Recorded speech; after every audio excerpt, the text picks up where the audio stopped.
I'm Kenneth, a relationship coach and a psychotherapist. Every relationship is different and every breakup is different. Work with me and you'll get professional help on your situation. And if you're in no contact, focused on personal growth, my workbook series, The Knowledge, will help you make changes like you've never made before. Available now at AskCraig.net.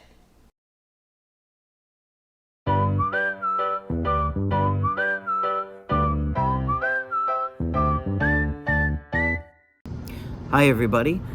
As you can see, I am still in New York and one of my best friends is getting married today. So in the spirit of that, I thought I would do a success story. Now many of you guys ask yourself all the time, maybe on a daily basis, do I still have a chance? Right? You're probably thinking, do I still have a chance to get my ex back? Things have gone really bad. Maybe they have blocked you. Maybe they're dating other people. And so we constantly are evaluating what we think our chances. Now, the worst part about that for me as a coach is knowing that your motivation level is often based on what you think your chance is in that moment. Well, there's a few things you have to consider. The first is that you guys don't really know how to objectively look at a situation, right? Because you're so emotionally tied to it. And that goes for your friends and your family as well.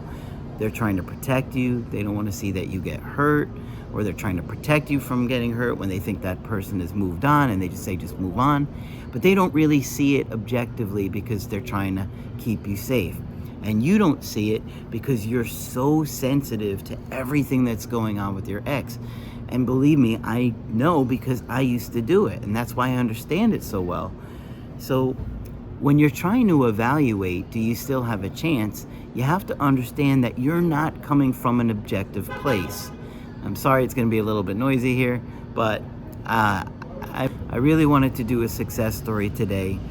Because obviously we lost Margaret and so many people are down and not feeling good right now. But things will get better for all of us. It happens, it just takes time. But oftentimes we can get really caught up in how things are in the current moment. We stay so focused on how things are in the current moment that we don't see that in time things change, but they do. And so it's so critical for you guys to do the work on yourselves in no contact. It's absolutely critical.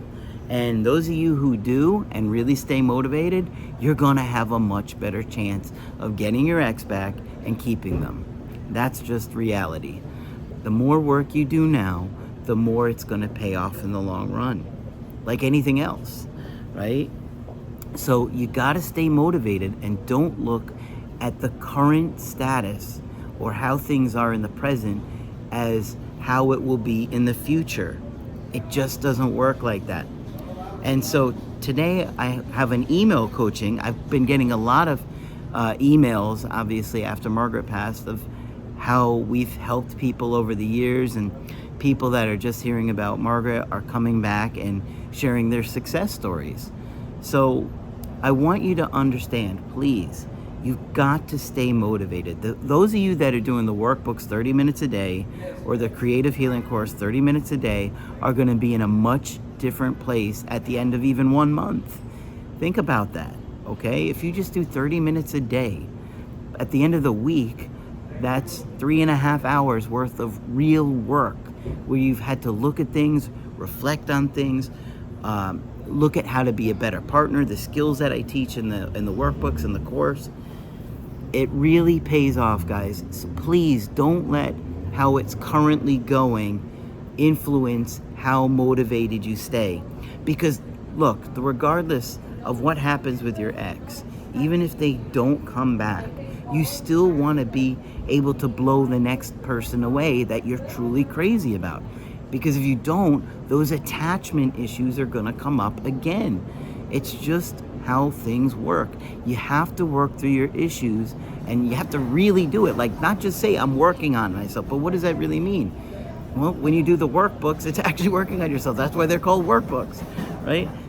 Sitting in front of the phone all day long, staring at your ex's Instagram or WhatsApp, or when they're logging onto Facebook, is not doing the work, okay? So you're wondering, do I have a chance? Well, many of you will have a chance. Many of you will hear from your ex again, and you want to blow them away, right? You don't want to just struggle and get in front of them and make a bunch of mistakes. And the reality is, if you don't stay consistently committed to doing that work, many of you will. But that's on you. You see, you have the power to control that. I can only educate you guys and inspire you guys and give you examples and strategies, but you're the one that has to implement them. And of course, that's stuff that we talk about in calls, and each situation is very unique. That's true. And we say that all the time. And yes, some of you won't hear from your ex again, but we can't control that. There are certain things that you can control, and that's where you want to stay motivated, okay? So this is an email that I got from somebody that I did coachings with a couple years ago, okay? He says, "Hi, Craig. It's been a very long time coming, but I wanted to reach out to you and let you know how you helped me. My girlfriend broke up with me in July of 2020, and after we split, she started dating a new guy." Okay, you see? You guys always panic. Your ex starts dating somebody new. They're going to marry him. They're going to fall in love. They're going to be with each other forever. Not likely. Not likely. It can happen, but most of the time it won't. There'll be a rebound. That's when you've got to stay motivated, because you can blow them away with the changes when they come back. Okay? He goes on to say, they eventually moved in together in September of 2020. However, I hadn't been waiting to make the improvements on myself. You see here? I hadn't been waiting to make improvements on myself. I started teaching and got my own apartment, something that she had always wanted to do. While I thought my relationship was officially over, I did start to go out with friends and get back out there. It wasn't even a month after moving in with her new boyfriend. Think about that. Think about how devastated he would be to learn she moved in with somebody else. And look at this. It wasn't even a month after moving in with her new boyfriend, though, that I was asked if she could get the Christmas decorations she left at my mom's place, where we both had lived. Okay, so what does that sound like? It sounds like an indirect direct. Now, it might not have been, because they're always confusing, right? But it probably was. Well, let's see what happens, right? She had broken up with her boyfriend, and he moved out. Okay? Look at that. Looks like she's moving in with some new guy. It's going to be great. It's going to be wonderful. Had he talked to her in that time, she would have been like, no, I'm with somebody else now, and I'm happy, and this and that. And he would have been more devastated. But instead, he stayed focused on doing the work, right? I obliged with a text back, and we started to talk. Within a few days, we were getting ice cream and making plans to hang out again.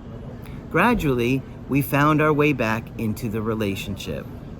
2 years later, we are still together and engaged. All because I followed your advice and made sure to grow in the time apart and not to scare her off when she reaches out.